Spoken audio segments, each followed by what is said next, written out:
You are listening to the Football Diehards podcast with your hosts, Justin Lonero and Bob Harris, sponsored by DraftKings. Sign up now using promo code DIEHARDS, DIEHARDS. Make a first-time $5 deposit, and you'll receive a free $3 ticket. Welcome to the Football Diehards podcast. It is week 9. I'm your host, Justin Lonero, on Twitter, at Justin Lonero, along with my co-host, Bob Harris, at Football Diehard, and our executive producer is on the line tonight, Kyle Dvorchak, at FF Kyle the Kid. This show is sponsored by DraftKings. Sign up using promo code DIEHARDS, DIEHARDS. The great Sigmund Bloom mentions that in the intro. Mr. Harris, what is going on in Albuquerque, New Mexico this evening? I don't know. I haven't been outside in about a month and a half, so I couldn't tell you exactly. But there's been a lot going on in the NFL. Greetings, lads. How is everyone there doing in all your respective places? You, Justin, in the glorious Boston. You, Kyle, in that delightful Cleveland area. Good. Everything's good. Right. World Series. The Red Sox are World Series champs. I don't even know what that means. Let's get into the football then. We'll start with the Cleveland up in Kyle's neck of the woods. The dysfunction became so great. Apparently, the inner turmoil between Hugh Jackson and Todd Haley, and the fact that, well, they don't win a hell of a lot of games under that Hugh Jackson guy. The move was made, change was made, both of them fired. I don't know how surprising it was that Hugh Jackson got the hook. I mean, you know, there have been some issues there with him. Obviously, the overall record, not impressive. Todd Haley, the offense, you know, has kind of been hit or miss. I don't know. They felt like they were building something. Seemed like Baker Mayfield was on board. And now we have Greg Williams, perhaps the most stable man in America, at the helm of this team. And the offense is being handed to a longtime position coach, assistant coach in the NFL, Freddie Kitchens, who I thought is most notable. Or if you watched Hard Knocks, he was kind of trying to be the buffer between Haley and Hugh Jackson, so that Haley didn't put the ice pick between Hugh's eyes as they sat there. It's your neck of the woods. I'm going to hit you first, Kyle. And just to plant my flag here, this means nothing to anybody in season-long fantasy. If you're playing Nick Chubb, you're playing Nick Chubb. If you're playing Jarvis Landry, you're playing Jarvis Landry. If you're mad at David Njoku, you're still mad at David Njoku. If you're sick and tired of Duke Johnson not getting used, that's not changing either. Baker Mayfield, not even a streaming option. Disabuse me of any of those notions, Kyle, that you care to. I can't say I do. I mean, I can't say I will disabuse you of any of those notions. That is pretty much correct in the sense that for fantasy, we're just looking for volume, and barring, you know, Greg Williams coming out and saying we really love Rashad Higgins, or we really love Seth DeValve, you know, anything absurd like that. Volume's volume. Doesn't matter who the coach is when you're going from the abysmal coaching, the abysmal decision making that was some combination of Todd Haley and Hugh Jackson to the interim staff we'll have now. You know, there's an argument that maybe it goes up a little bit because it was so incredibly bad, but you know, that's speculative. We're just looking for volume here, and it's pretty solidified that we know where that is in Nick Chubb, the grinder, the first two down guy, the receivers, Jarvis Landry, high volume. Hopefully, you can finally start converting that to fantasy points. Then Antonio Callaway, flyer. You know, nothing really changes. Yeah. Volume is volume, guys. Justin, it sounds like they're going to keep Freddie Kitchens will keep the Todd Haley playbook. He is familiar with it. They've worked together in other stops. Baker Mayfield, what does this do to his development? Is it a concern for you? Is this just part of the process? Maybe in the end it's a net positive going through some of this adversity without actually getting destroyed by it, because that's pretty much been the norm in Cleveland. Is the rookie quarterback comes in, gets crushed, becomes a career backup, and quietly fades away. Yeah, they have normalized dysfunction for quite some time now. And I think one of the differentiating components about Baker Mayfield that made the Browns take him one was his moxie, his confidence, and we love that. Now, it's going to be – obviously, this could set him back. I mean, they grabbed Carlos Hyde. We thought he was going to be the bell cow. Then they draft Chubb, so there's some confusion there. You mentioned Duke Johnson's not being used accustomed to how we're used to seeing him. And David Njoku had a bad week, but prior to that, he had a couple of good weeks. And Jarvis Landry's been targeted 10-plus times every week but one, and it's encouraging to see Nick Chubb have back-to-back weeks with 18 carries. So there are some positives, but I think this is going to be a measure of that moxie that I think that we all think that Baker Mayfield has. Is it awesome? No. Is this a trend that we're accustomed to seeing? Yes. But from a fantasy standpoint, there's going to be some fireworks. We know it's Nick Chubb's job. We know Jarvis Landry is going to eventually do his thing. He's being heavily targeted. So it's certainly not awesome if you're a Browns fan, which it never is. But I think this is going to be a measure of what Baker Mayfield is going to have to become accustomed to in the NFL. And sometimes you need a sweeping curveball thrown at you to see what you're made of. So we will see. Time will tell. Yeah, I suspect more changes will be coming in the offseason. I don't know if this, maybe they can turn things around. I do wonder, this is, John Dorsey has been brilliant with personnel, hasn't had his coach. It's not the norm for a GM to come in and keep the coach that was there, especially a coach that with as dismal a history of coaching in Cleveland as Hugh Jackson had, I'll kindly suggest. And so more changes may be coming down the road. I almost wonder, because we heard maybe Mayfield wasn't the biggest fan of Hugh Jackson, and maybe you caught some of that as well from Hard Knocks. The suggestion that maybe if Baker got up early like Tyrod Taylor did, he could be great too, and things like that. And that he was kind of a Haley guy, and you almost wonder if the decision to go ahead and axe Haley too wasn't just a message to Mayfield. Still not your team yet, kid. Right. You don't have that influence yet. But interesting to see how it goes. Now, we're recording on Tuesday. The trade deadline was 4 p.m. Eastern time today, and there were a number of trades. Some that we won't get into, but on the defensive side of the ball, Clinton Dix goes to Washington for a reasonable price. Dante Fowler goes to the Rams, maybe gives the former Jaguar first-round pick, gives them a little bit of an edge rusher for the Rams. But the guys we're interested in are on the skill side of the ball. And we'll start with the one that we kind of saw coming, or at least we saw half of what was happening. Demaryius Thomas is moved on from Denver, sent to Houston. Obviously a need there with Will Fuller hurt last week, suffering the season-ending torn ACL. Cortland Sutton, the guy, John Elway said after making the trade that this was to make room for the young guys. The list of young guys there, Deshaun Hamilton's on it, but it's Cortland Sutton is first and foremost on that list.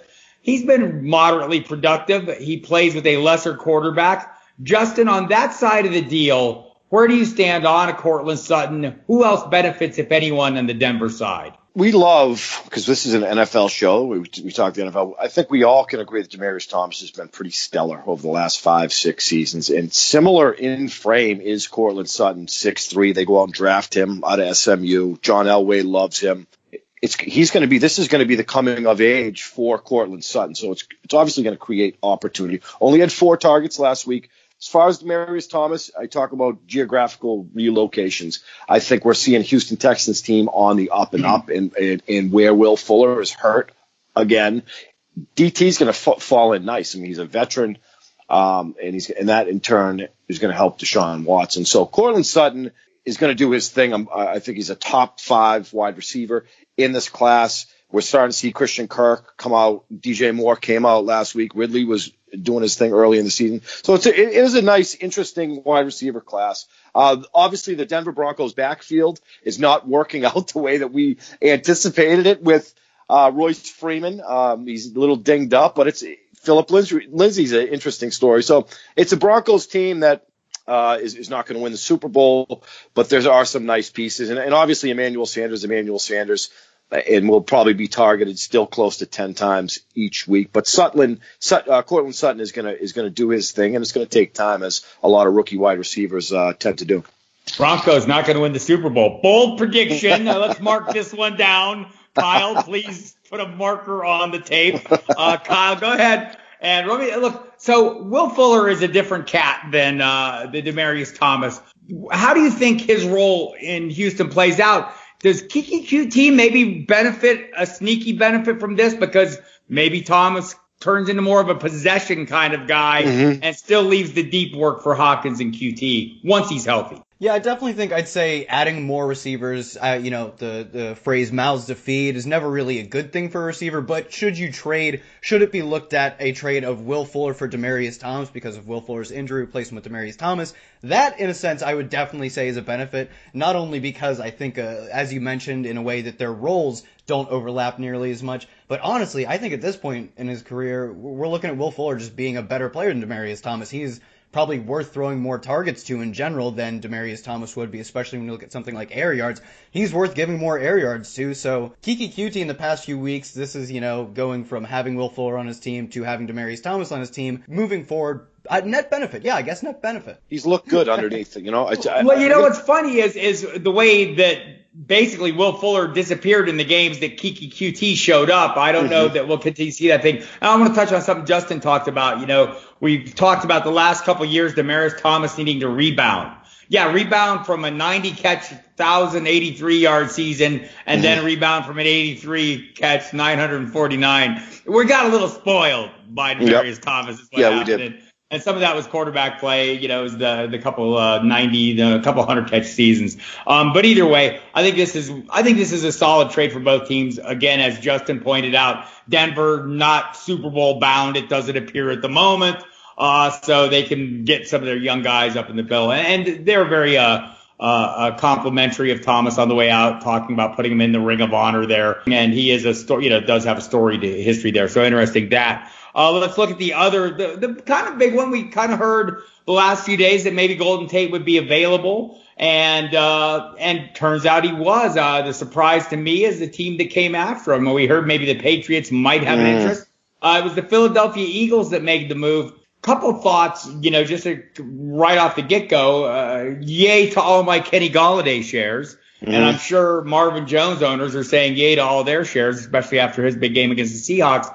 But in Philadelphia, I'll start with you, Kyle. This kind of shakes things up. Are you already ruining any Nelson Aguilar shares you might have? And in general, would there be any concerns that he works the same area of the field as one Zach Ertz? In terms of starting with Nelson Aguilar, punt those to the curb. Nelson Aguilar wasn't particularly efficient. He was basically getting all of his catches and doing very little with them, not scoring any touchdowns. He has one touchdown on the year despite an enormous amount of targets for that. 61 targets, 41 catches, one touchdown, and just 372 yards on a per target basis. That's really rough. If you've got him, punt that to the curb. It's all Golden Tate. But then when you look at a guy like Zach Ertz, Nelson Aguilar operates in a similar way in the sense that you've got Alshon Jeffrey who do something very different as opposed to those two players. I think there's definitely an argument that you add a better player replacing Nelson Aguilar and Zach Ertz is in a bit of a pinch there, but tight end is so bad. A target or two per game for a guy like Zach Ertz who's been so consistent over the course of this season, over the course of last season, I'm not too concerned, when you look at the relative cost of other tight ends, when you look at the field, the sea of mediocrity, he's still a beautiful flotation device. He is that, and by the way, look, he's the new Rob Gronkowski. We all, Travis Kelce is still his own unique creature, but Zach Ertz has truly emerged as the driving force in that offense. Does this, Justin, in your estimation, help Carson Wentz? I've been very impressed with Carson Wentz the last few games, even the debacle, the late meltdown against the Panthers notwithstanding. Just in general, his progression since his return from the ACL and LCL injuries has been most impressive. This aids that, having a 90-catch-a-year guy come in, even if he's not going to be a 90-catch-a-year guy. Oh, yeah, it can only help Carson Wentz. And I think, again, he's another one of these guys, just like DT and the Larry Fitzgerald. He seems like a likable player. They threw him right into the flames in 2016, struggled, but then last year he bounced back, and he bounced back strong. Of course, he got hurt, but he's got it. 6'5". If you were to build a quarterback from scratch, it would look a lot like Carson Wentz. It's unfortunate what happened to Jay Ajayi. Their backfield is a dumpster fire, but when you talk about a top 3 to 4 tight end in Zach Ertz, he has that at his disposal. He has a healthy Alshon Jeffrey, which we are seeing glimpses of from when Jeffrey played with Chicago Bears. I do think that the Golden Tate addition affects Nelson Aguilar, but this seems like a little bit of an arsenal at Carson Wentz's disposal. So it doesn't hurt. It can only help the Philadelphia Eagles from an offensive standpoint. They're going to need to score points because the backfield seems like a mess. It is. And I think we all could agree that it was going to be Jay Ajayi's backfield. He's a bruiser. He can carry the ball 20 times, but it's an ultimate committee, and the Washington Redskins are in first place. And I think that this was a move that was needed. And I think that the Philadelphia Eagles are going to win the NFC East ultimately. Yeah, we've injected a dose of Josh Adams in that backfield. At some point, we could see Darren Sproles, and we could turn into a four-way split. and the hot hand will prevail. Nothing could be worse. On the other side of this trade, Kyle, if you had to pick somebody who outside the guys we mentioned, I mean, look, Kenny Golladay and Marvin Jones. Kenny Golladay, please. I mean, 3 targets over the last 2 games. What the hell is up with that? Said the heavily invested guy. Marvin Jones comes on big this week. I think these are the guys that obviously are a focus. Let's dig a little deeper. TJ Jones is on is one of the wideouts. Is this a case, however, maybe we look back into the backfield, maybe a returning Theo Riddick, maybe they can find ways to get him in the slot, maybe on the field at the same time as Kerryon Johnson. Yeah, there are actually, this is one of the problems with loving football so much is I have weird knowledge that has no applicable use other than very specific scenarios. But the Golden Tate. That's why you're here, lad. The Golden Tate and Theo Riddick splits. When Golden Tate does not play, Theo Riddick sees an incredible target boost. This is something I looked at like in the middle of the summer, and I don't have the exact numbers, but I know for a fact that Theo Riddick gets an incredible target boost whenever Golden Tate's not on the field, which makes sense. They're the 2 low average depth of target, safety valve type of guys. Now that Golden Tate's gone, it's all Theo Riddick. Assuming he is out there getting snaps, that's the role he plays, and he does it phenomenally well for what they asked him to do. I think this is a boom definitely for Theo Riddick and obviously for Kenny Golladay, and I think just Golladay because he's the most talented wide receiver on this depth chart. When you look at him versus Marvin Jones, I think Marvin Jones is a good player, no doubt, but they have nearly the same amount of targets, and Kenny Golladay has just done so much more. So if I'm looking for buys on this one, Kenny Golladay, if you're looking, if someone hasn't checked their season long in the past day, pound them for Kenny Golladay, even if they know it's going to be better than you think. I'm excited for Kenny Golladay, and Theo Riddick is a great mention, Bob. That's a sneaky one that I don't think people... Duke Johnson is the only running back with more receptions than Theo Riddick over the last 3 seasons. So let's get him involved in the passing game. Let's get Kerryon Johnson the ball 20 times, and we'll all be happy. And we had another trade of some interest. Ty Montgomery, somewhat infortuitously, again being kind, took that kick out of the end zone in Los Angeles with 2 minutes and a few seconds left and fumbled it, denying Aaron Rodgers and the rest of his Packer cohorts a chance to at a game-winning drive or game-tying drive, whatever. And then there was some shots taken. Michael Silver reported on it that some teammates thought it was a selfish act and thought he was, going off the reservation a bit with this. And it turns out the Packers agreed with that because they traded him. And I would say for a bag of footballs, but that's an insult to a bag of footballs. It's like a 7th-round pick in 2020.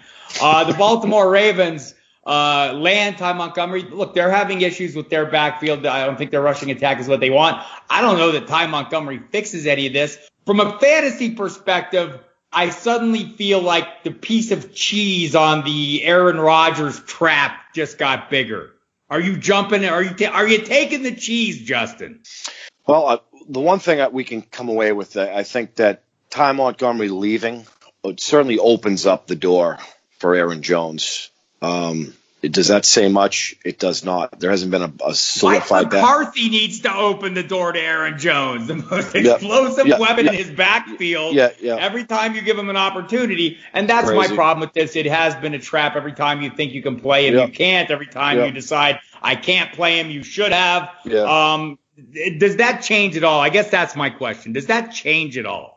I think it does because it dwindles the backfield down a little. I mean, he missed the first couple games, and I think that the numbers don't lie. When there's a game of numbers, we're looking at the numbers, and Aaron Jones there's no question about it. He's the most explosive running back on that team. It just sucks to see Aaron Rodgers not have balance. I mean, he had a little bit with Eddie Lacy, but historically, Aaron Rodgers has been just about the running game in Green Bay. So I would hope so. Certainly, Ty Montgomery is an upgrade over Buck Allen. They lost Kenneth Dixon to IR. But we thought this was going to be a full-blown committee, and it'd be nice to see Aaron Jones get the football 15 to 20 times a game. Right. I think everybody with shares of Buck Allen, is right now biting their lower lip, and it's not good. One other newsy thing I wanted to touch on that's not a huge deal, but I thought was interesting is it sounds like Terrell Pryor signing with the Buffalo Bills as a wide receiver. Is he now the best quarterback on Buffalo's roster? Kyle, I ask you this. Seriously, if you, my Scott, I'll bring up an example of a team that could actually use something like this. My Scott Fishbowl team is like in the bottom 20s. I started like Kyle Dvorchak last week, and all my receivers, everything's bad. Like you can't, it's 900 teams. Everything's bad. I'm awful. Just, somebody has to find all the injured players, and I found them all. In a league like that, if everything's going bad, totally look to pick him up, because on the off chance that they do have to play him at some quarterback running Wildcat stuff, that's the most disgusting kind of fantasy value you can find, and I'm all about it. And yes, he totally is their best bet at quarterback, just because we saw I think it was 3 of their first 4 snaps were run out of the Wildcat. One of them was successful, and it might have been the most successful play they had in the running game all game against the Patriots. It was just a nightmare. Of course, there's a chance he's the best quarterback, because I think I have a chance, Bob. If you do some crunches before, you'd have a chance, Justin. I'll even give it to you. Maybe there's a chance you're the best quarterback they can find. You're somewhat close. Get up there. I do crunches every day, but my arm is not good. So we'll jump into the daily fantasy sports here, because the kids love that, and I'm all about making the kids happy. Just quickly, Le'Veon Bell, a no-show today. That's not a huge surprise in that, if he showed up before the trade deadline, they could trade him. Now they can't, right? And so if he shows up this week, having lost like $9 million in salary, he's going to make another, $8 million in salary. He's going to make another $7 million. He would still be the highest paid running back in the NFL this season if he shows up tomorrow, which is very possible. He could take another week or two. He's got to show up, I think, by week 10 to make all this work and to play this year. He said he wants to do that. In the meantime, James Conner continues to out-Bell Le'Veon Bell. How does this one play out, Justin?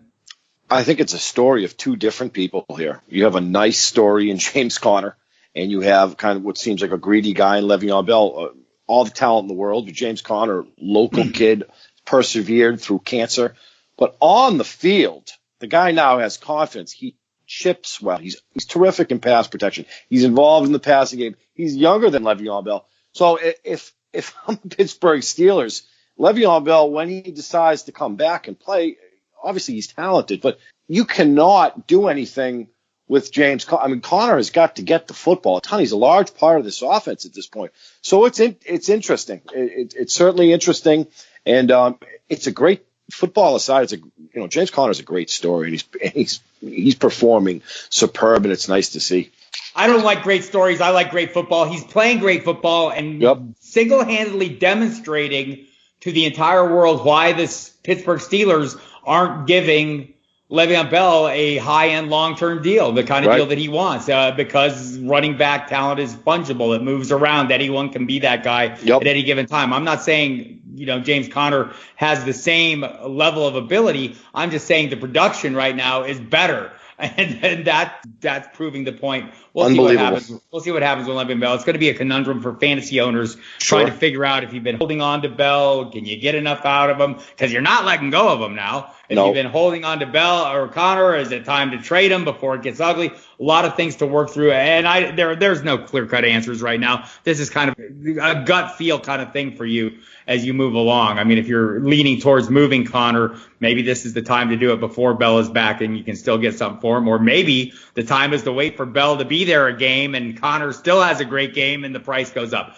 Crazy stuff anyway. But let's go into the daily stuff, because we're brought to you by DraftKings, I'm told. It's a daily fantasy sports site where I play every single week. I like to play the tournaments. I'm not going to lie. Justin and Kyle, more in the cash. They play some tournaments too, but they got all the knowledge. So let's jump in. This week we got some pretty interesting games, kind of a minimized slate because it's Buymageddon 1. 6 teams on bye, everybody.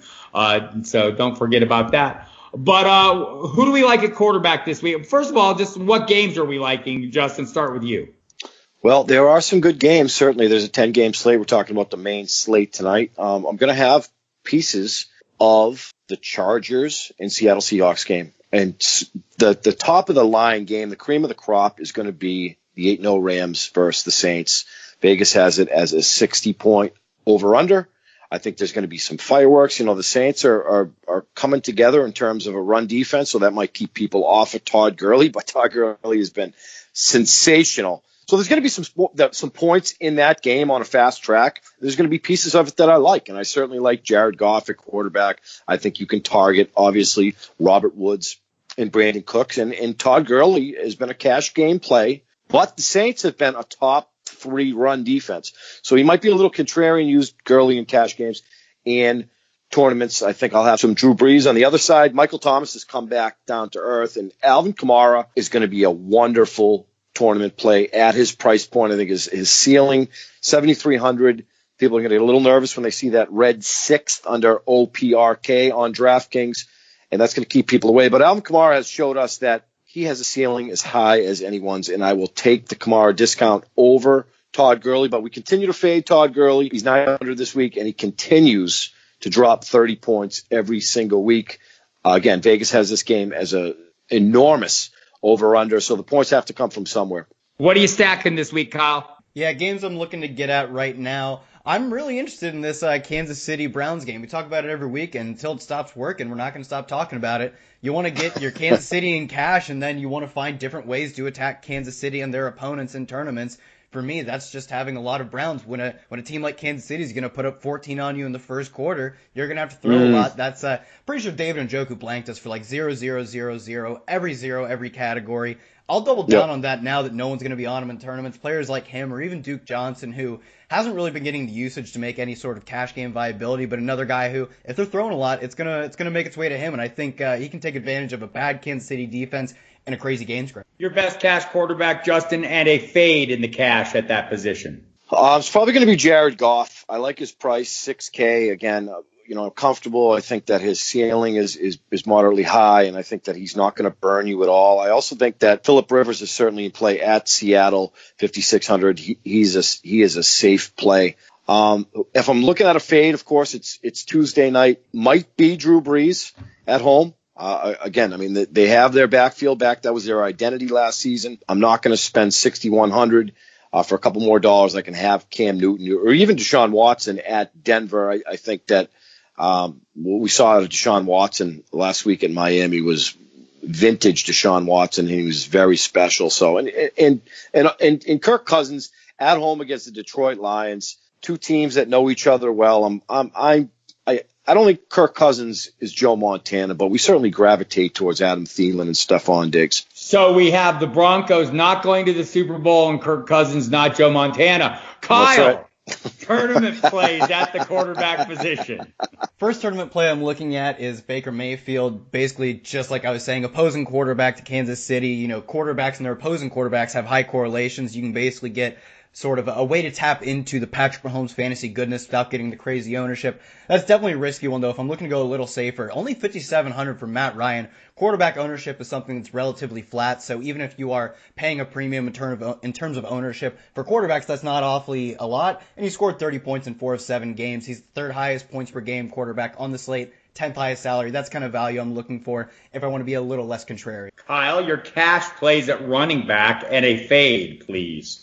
Well, cash, it's Todd Gurley. I mean, come on, 9,500 on the main slate, 30 points in 40 consecutive games. I mean, that's incredible. What he's doing is he's ruining everyone who doesn't take him in any lineup. It's incredible what he's doing. And it's fun to watch, despite it costing me a lot of money every week, because I think I'm going to be the smart one who finally fades him at the right time. It's never the right time to fade him, especially in cash. A guy I'm a little nervous to play in cash is Nick Chubb. I know he's not extremely expensive because he's just gotten this starting role in the past 2 weeks, but when you're down so much to the Kansas City Chiefs, I don't know if I want to play a guy in cash that has the chance to just not get to run the ball at all because you have to pass every play to keep up with Kansas City. Justin, I need 2 tournament plays at running back. One of them has to be cheap. Well, it's going to be Alvin Kamara, 7,300. I mean, again, DraftKings puts green and they put red out. People gravitate towards the green because it would suggest that they're a loose defense in this case. But again, there's going to be points in that Saints game. So I like Alvin Kamara in his roles, particularly in the passing game. I also like Kenyon Drake at home against the Jets. I think they're unleashed Kenyon Drake. I think we've seen some splashes of niceness, but a shade. I'll give you one more. I'll throw you one more. I like Lamar Miller at Denver. I think there's going to be some points there. It's not a Broncos run defense that's spectacular by any means. I like the fact that he's had 40 carries over the last 2 weeks and gone for over 100 yards.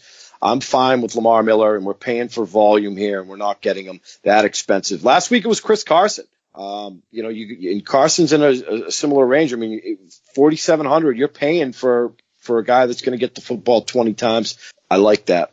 I like that as well. What about your cash plays at wide receiver this week? I'd like 2 locked-in plays and somebody you're not as eager to go with. Well, I think Adam Thielen's been your Todd Gurley. I mean, you're not going to get off him now. There's no sense in getting Adam Thielen's been very impressive. I cracked the numbers earlier, and he would be, if the season ended today, he would be a wide receiver 2 going into drafts next year, and a solid one at that. So it's going to be Adam Thielen for me. There are some tough matches, what makes it an interesting week. I tend to agree with Kyle. People are going to be off Jarvis Landry, but the fact that he's had 10 targets every week but one in the game script, the Cleveland Browns are going to be down. So what are they going to do? They're going to play catch up, and Jarvis Landry is going to get peppered with touchdowns. Could be one of these weeks where 7, 8, 9 catches for Landry, over 100 yards, a couple touchdowns, and you're getting him at a discount. Who do you hate? Well, it's wide receiver, so there's obviously a lot of ways to go. I don't hate anyone, but if I had to hate someone, it would probably be either DeAndre Hopkins at Denver with Chris Harris probably sitting on him. It's hard to say that because obviously DeAndre Hopkins is just a top 3 wide receiver anyway you carve it. And Antonio Brown at Baltimore. Baltimore has been spectacular. Run defense, pass defense. He could burn you, but in a vacuum, I'm probably going to take Thielen over AB. And I look, Julio Jones is going to get in the end zone eventually, gentlemen. So we keep saying over 116 yards a game he's getting. So it's going to be a Julio Jones coming out party is going to happen. You look at the numbers, he's been a damn good fantasy wide receiver aside from getting in the end zone. So I'd probably fade DeAndre Hopkins, and that's hard to say. All right, well, the goal and cash games, we want to eliminate downside. And I mean, when you have guys with nothing but upside or clear paths to upside, then it's easy to fade the guys. You got to divorce the name from the numbers and the situations. In tournaments, you can do all kinds of crazy things. Give me 2 crazy things you're doing a wide receiver in tournaments, Kyle. Well, let's start with one. It shouldn't be crazy at this point because he's so good. John Brown's just 5,800. This price will never correct to match his upside because his upside is a wide receiver 1 on the slate. Thank you. And let me drop a little more knowledge on you. DeAndre Hopkins, that's the list of players with more air yards right now. We're seeing Pittsburgh giving up the highest average depth of target in the league, 9.6. Matches up well with John Brown's game-breaking speed. It's all John Brown. And if I'm looking to pay down, he'll be a little more chalky compared to a guy like John Brown possibly. But DJ Moore, just 4,300. Price still hasn't corrected for last week. He saw season high in snaps, targets, receptions, and receiving yards. Now he gets this awful Tampa Bay defense. For 4,300, that's incredibly cheap. Volume plus Tampa Bay defense equals money. Okay, cash game tight ends, Kyle, you go. Cash game tight ends, Greg Olsen, he's only 4,700, which I think is like top 5 on the slate. But that's just because tight end's abysmal and no one wants to talk about it. And I feel like a little gaggy. I feel a little tightness in my throat. But in 3 games back, he's averaging 11 points. And volume at the tight end position is hard to come by for just 4,700. That's not an awful lot compared to guys you see like whenever Zach Ertz is on the slate, whenever Gronk and Travis Kelce are on the slate. But 11 points per game is well worth 4,700. You got your water wings on, Justin? Jump into the sea of mediocrity. Tournament style. I will. And I think that tournament play is because it is the sea of mediocrity, as we know. I think it's going to be Austin Hooper at 3,800. I mean, Matt Ryan has developed a rapport with him, likes him inside the red zone. I'm okay with Hooper there. And I'll throw one more at you. And that is going to be, ready for this? Jordan Thomas, 2,900. The Broncos have been susceptible to 2 tight ends so far this season. Had 4 receptions last week, 2 touchdowns. Seems like Watson likes him in that red area.